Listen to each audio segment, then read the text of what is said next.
My husband cannot accept that I don't like mustard and wants me to give him head. 1+ year updates. We've been married 2 years, dating 5. We are both 34. I'm a woman, he's a man, if it matters. I'm not a picky eater. In fact, I'm quite adventurous, and every time I've traveled I've always made it a point to try dishes with unusual/uncommon ingredients to say I've tried them. There are very few foods I won't eat. One of them is mustard, the condiment. I don't like it.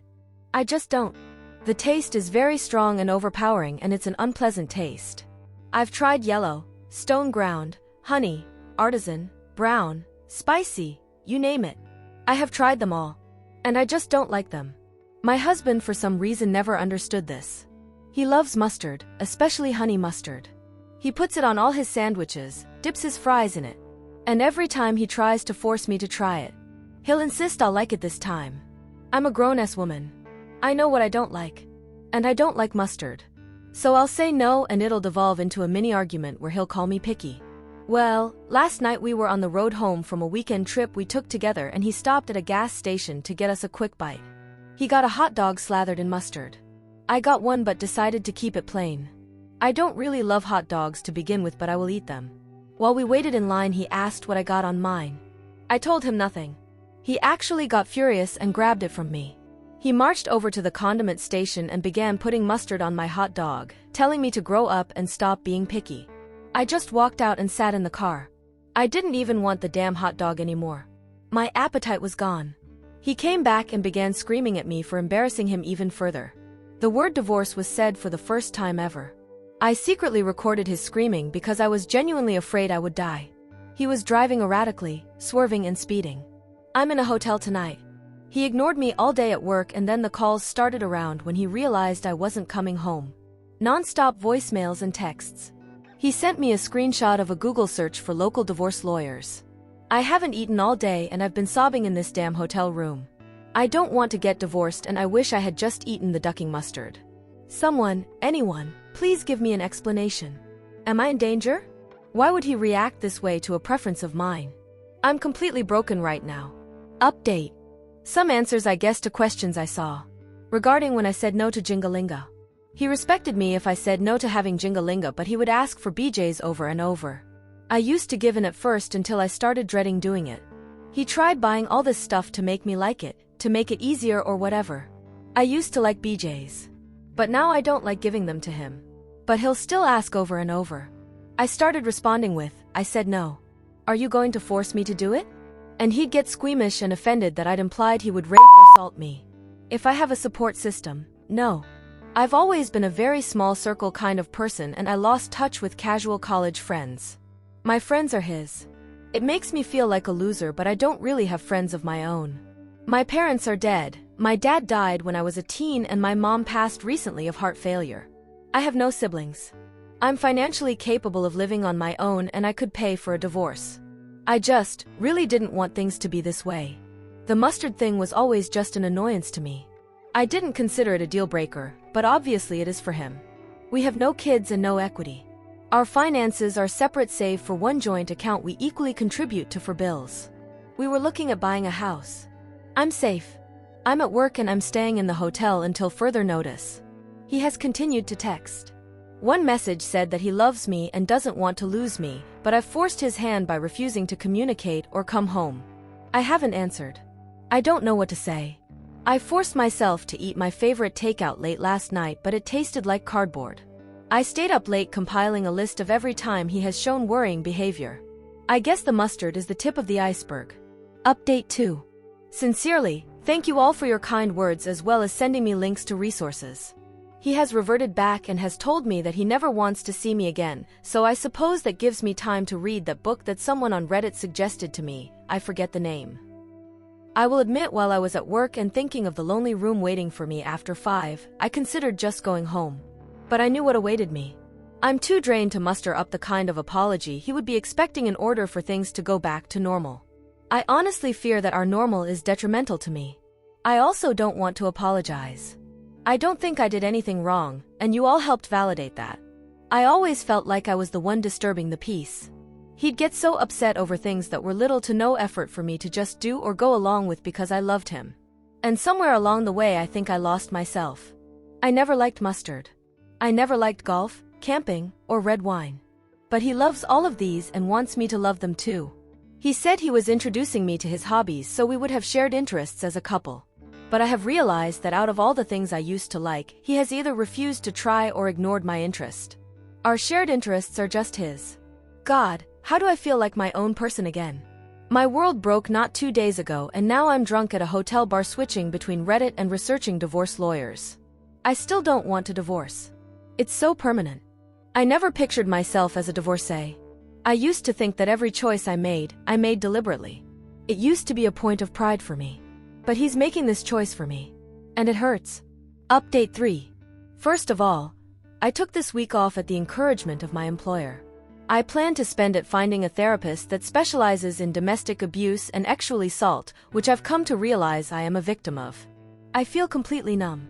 I'm also looking into a divorce lawyer. Secondly, he found the hotel where I was staying. I guess he followed me from work. He was waiting in the lobby. God, my heart skipped a beat and I realized that I did not miss him at all. I was afraid of making a scene. I need to unlearn that. So I sat with him in the lounge area and talked. I'll summarize it. I pointed out the security camera and said if he tried to hurt me, there'd be footage and I would press charges without a second thought. He was completely shocked and said he'd never hurt me. I reminded him how I feared for my life in the car. He ignored me. He asked why I wasn't coming home.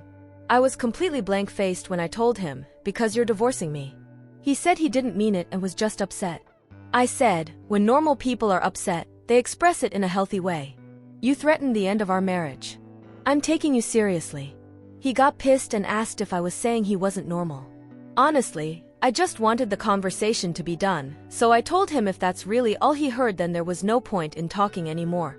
I told him I was looking for a lawyer and he should probably do the same if he hasn't found one. He lashed out and said, all this over one mistake? And I just stared at him. As I made to stand up, he grabbed my wrist hard and I pointed at the camera again. This just made him angrier. He never could handle slights to his ego. One mistake. It wasn't one mistake. It was a pattern of abuse over years. It was threatening me, intimidating me.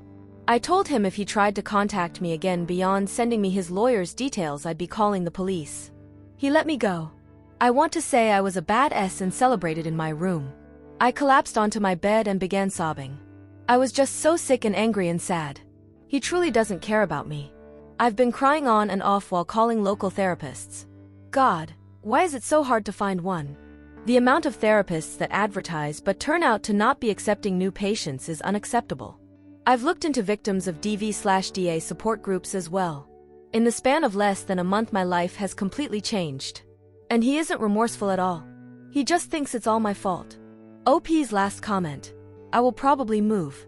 I saw my Reddit post get reposted on Twitter. I'm terrified he'll see it and come for me. A lot of people commenting on it were saying he would try to unalive me and I believe them. Update 4. I have a divorce lawyer. That's all I am comfortable with revealing here for the time being. I will also mention that I have moved locations. I am safe and secure. My work has allowed me to go fully remote. My soon-to-be ex does not have my location, nor are there any trackers on my phone. I am in contact with people and organizations who are helping me. Earlier this week, the calls and texts really ramped up. I was advised to leave him unblocked and simply muted so his messages would come through. I read a few since I was curious. He wanted me at Thanksgiving dinner with his family. He begged me to stop being this way, and what was he supposed to tell his family? Well, Thursday came and went. I had bought a couple of ready meals the night before, so that was my feast. I do want to take a break here to talk about my mom. Since it was only 3 of us every holiday, except the rare times friends would come over, my mom wouldn't make a turkey. She would buy a rotisserie chicken and dress it up with stuffing, etc. She'd make dishes we loved rather than traditional Thanksgiving dishes.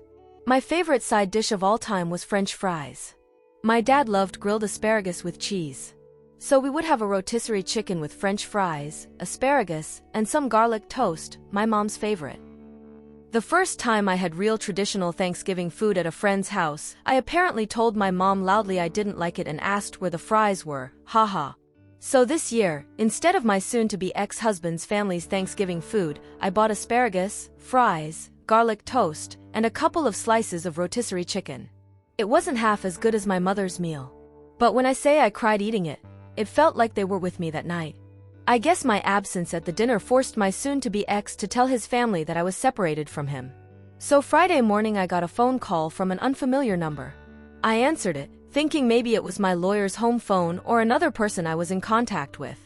It was my mother-in-law. She begged me not to hang up on her. So I stayed on the line. She went on about how I was her daughter, she loved me, her son loved me, and how I could leave him over something so minor. He only told his mom about the mustard, and even then it was a watered-down version that made me look like a neurotic control freak who needed everything my way. According to my mother-in-law, he just made a side cup of it for me and asked me to just try it in the car. And I started screaming I'd divorce him. She then started probing about which lawyer I was seeing and what I had told them. She also reminded me that lying in court was a crime. My lawyer had warned me to not reveal anything we had discussed to his family. It took all my willpower not to say anything. Instead, I hung up and muted her number, too. She hasn't texted or tried to call again. Trust me, I would have loved to send the recording of her son screaming saying he ought to smack me upside the head, calling me a stubborn female dog, that he would divorce me, and that he would run the car off the ducking road if I didn't start acting right. I wanted to scream into the phone that her precious son started this mess and I was simply doing what he wanted. I have come to realize you don't treat someone you love like the way he has acted. Normal people don't want to have jingalinga with someone who has already said no. Normal people don't keep pushing and obsessing over food preferences. There is something seriously wrong with that man. He texted me last night, Friday, calling me a female dog for making his mother cry. He also said he would come find me and it would take more than a locked door to keep him from getting me and taking me home. I forwarded those to the right people. I know this isn't a happy update, but things are moving along quite nicely. Update 5. I moved. I will not say where, but I have found a new home. My job let me stay permanently remote. I can't go into details about my divorce or other current legal proceedings, but I can say I was granted a protective order due to something that happened back in December. Due to the nature of what happened, I was hospitalized for a time. That was what I guess made me realize I wanted to get the duck out. I traded my car, had my phone checked for tracking apps/devices, and changed my number. He cannot contact me or have anyone contact me on his behalf. I am now several hours in state lines away from him and his wretched family. I moved with only 2 suitcases and a duffel of my stuff. I cannot wait to furnish and decorate my new home the way I always wanted it. I'm in therapy and I have a survivor support group I see weekly. I will be okay. I feel like I can finally breathe. Final update. Hello. It's been a while. I'd sort of forgotten about this account until I saw screenshots of my posts uploaded to Instagram. Some key points. I am still going to therapy, individual counseling, and bi-weekly group meetups for victims of DV. I am absolutely not dating. I saw some comments that said they hoped I found a fairy tale man. That's the last thing I want or need. I strive for independence and self-love before I consider finding a new partner. It'll probably be years before I'm ready, and that's okay. I have discovered a love of cooking and trying new cuisines. I didn't realize how boring my ex's taste was until I escaped him. Slathering mustard on a $2 hot dog does not mean you have superior taste buds. Sorry, I had to get a jab in somehow. Nothing new or dramatic has happened, and that is the way I like it. What matters is, I'm alive, and I'm happy. I didn't realize how little I'd made myself until I was given the space to be. That's all I'm willing to give for my update for now. Peace and love. Comments. One Redditor wrote, I remember reading these as OP posted them last year. It was right around when my own, new, marriage was breaking down. I related so much to OP. My ex was the one that threatened divorce and then started claiming I wanted to get divorced over one tiny thing like mustard. But like OP, I realized it was never just the mustard. I'm happy for OP and I wish her all the luck in finding her own happiness in her life. Another Redditor wrote, I have a friend who divorced a narcissistic, emotionally abusive POS. She did a lot of self-finding and healing over the next couple years. There was a whole confident new woman hiding in there that I didn't know existed. She was thriving. However, after a couple years, she sadly found another narcissistic man. His tactics are just different enough that it wasn't blatantly obvious.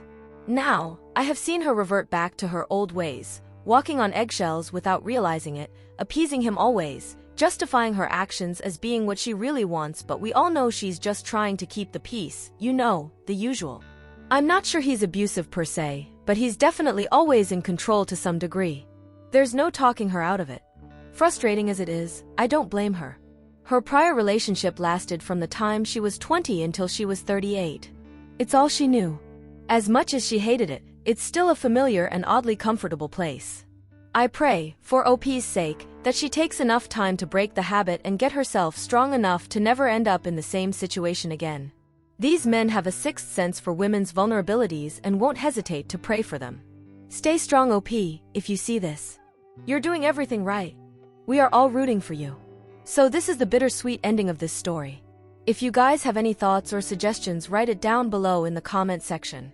And if you enjoyed this story, please like this video and subscribe to our channel. It's free for you guys and it really helps us to keep delivering you guys the videos continuously. You can also support us by checking out the links in video description or the channel's about section. In the meantime, you can watch these videos. Good luck and goodbye.